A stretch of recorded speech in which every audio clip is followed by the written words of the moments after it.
Hello everyone, welcome back to my channel. I'm Bill. This video we're going to go over a prestige class out of the Draconomicon from 3rd edition D&D.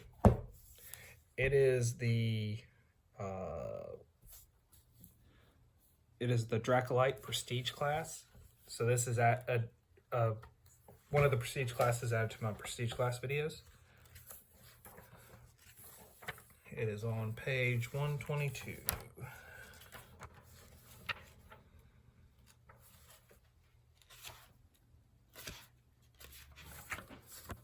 Okay. So the requirements to become a Dracolyte prestige, to become a Dracolyte. This prestige class is more leaning towards clerics, druids, paladins, and rangers, to give you an idea. So to qualify, you need to be any non-dragon race. You have to have the feats Dragon Friend and Toughness. Dragon Friend's in the Draconomicon book. You need the skill Concentration 8 ranks, Diplomacy 4 ranks, Knowledge Arcana 4 ranks, Knowledge Religion 8 ranks. So I'd reduce all those to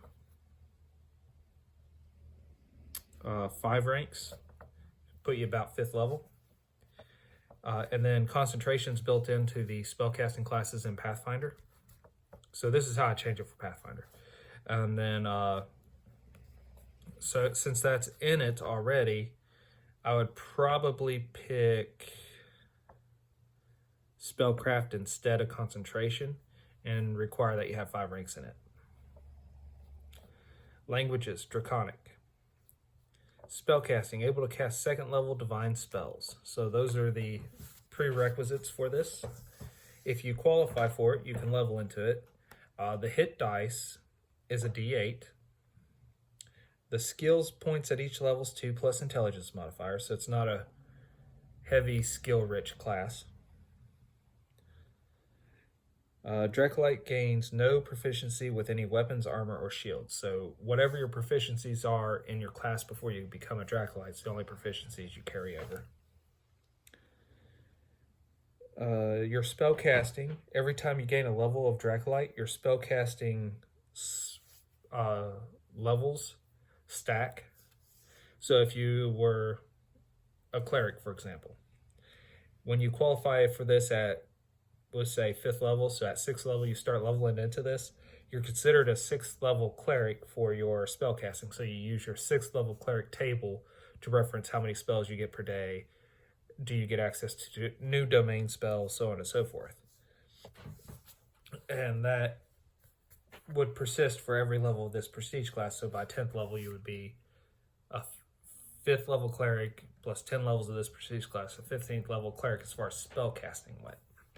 But as far as class abilities went, say in Pathfinder, your channel does not go up.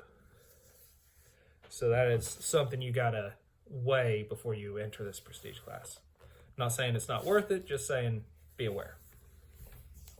So let's look at the table. Your base attack bonus is the same as a cleric or a druid. Starts at 0, ends at +7 for 10th level. The best saves for this are the same as a cleric, a fortitude and a will save of +2. Ends at a +7 for 10th level. Your reflex saves your worst save. It starts at a +0 and will be a +3 by the time you max out the prestige class. At 1st level, you'll gain the prestige domain. At 3rd level, you'll gain alertness. At 5th level, you'll gain a foster dragon. At 7th level, you'll gain immunities. At 9th level, you'll gain keen senses. And at 10th level, you'll gain summon dragon.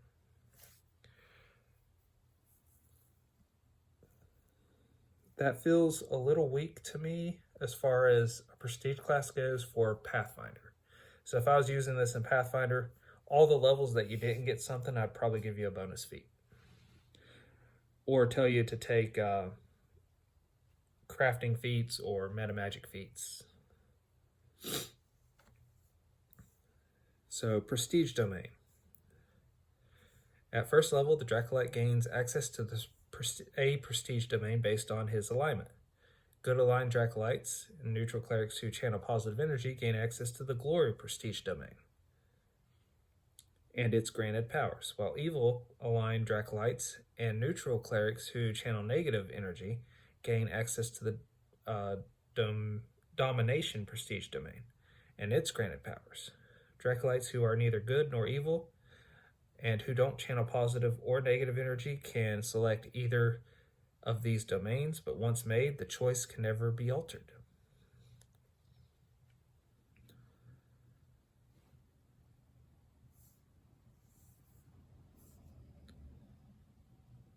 At 3rd level, you gain the Alertness feat.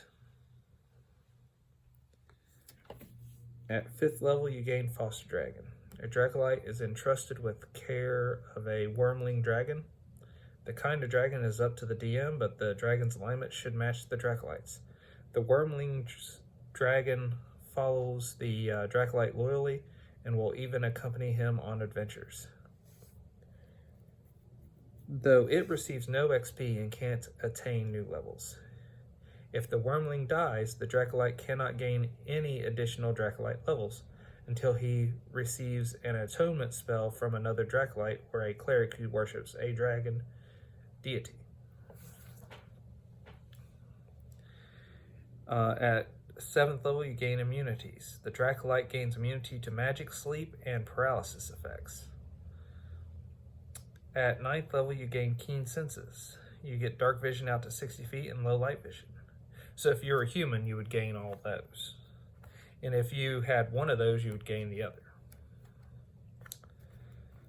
Summon Dragon at 10th level. A Dracolyte as a full round action can summon a dragon once per day. This ability is similar to Summon Monster spell, except that the Dracolyte summons an adult dragon of the same kind as the wormling dragon entrusted to his care.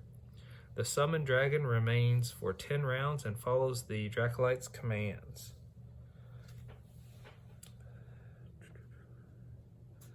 Yeah, I'd go back and I'd add either some feats to this class, or I would give them, I don't know, like the Paladin's Lay on Hands ability or something. I'd give them something to make up for the lack of abilities here, because you gain the Alertness bonus feat at 3rd level. That's not much of anything. It's +2 to Spot and Listen in 3rd edition. I'm not sure what the rules were for Pathfinder, but I remember that they still weren't that great. So, and it's only one skill in Pathfinder.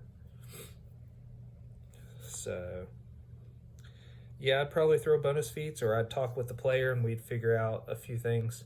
The Foster Dragon's a cool idea, but I don't see that being useful, especially if it can't gain experience, it can't gain, say, character levels as you all go. It's never going to get very big in the course of your character's lifespan because of the dragon's lifespan. But the Summon Dragon, now that's pretty cool. The fact that it gives you a prestige domain is pretty cool too. Now, if you went back and made this, say, class-dependent prestige class, say if you take this as a cleric, then everywhere it doesn't list an ability, you gain your channel. For Pathfinder, that would work because that'd be extra channel dice. If you were a paladin, everywhere that there's a space empty, you would gain abilities based on Lay on Hands or that influence Lay on Hands. That'd be cool. Or Smite, give them the choice between the two as it appears and as it is appropriate based on his total character level. And then I would go, as a druid, I'd give you your shifting stuff and maybe make it so that you could shift into a dragon by at least 8th level, if not sooner, in this prestige class.